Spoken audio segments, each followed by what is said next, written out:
His influence could not be contained within the walls of the prison cell that he lived in for so long. But when the country's political turmoil spilled beyond the borders of South Africa, it took a toll on its economic relationship with the rest of the world. Mandela's legacy included putting his country's economy back on track, and with that, the future of the country. Sumitra Nydoo has more.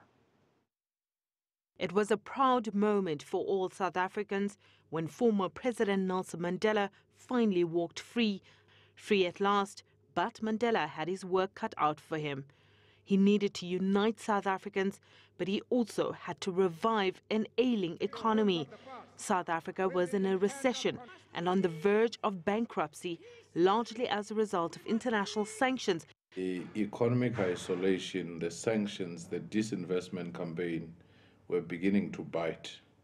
The whole range of strikes, mass action, also led to, the kind of unpredictability within the country.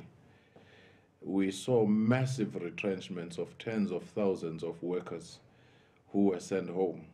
And even though Mandela's release was welcomed by millions locally and internationally, many weren't convinced of the ANC's ability to ensure a peaceful and successful transition. There were a lot of issues that kept investors away. Uncertainty. Now that they were free, no one wanted to go into a country where there was a possibility of nationalization. Mandela was president of the ANC and in 1994 became the president of South Africa.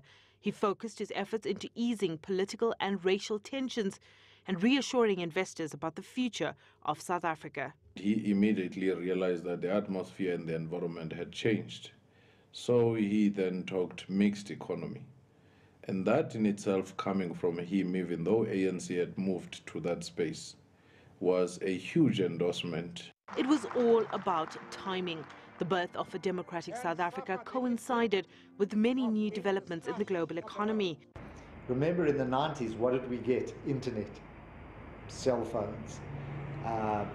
As I said, the break of communism opening up new markets. So for global markets, for the global economy, it was a wonderful period in which to survive, in which to make money, because everything changed.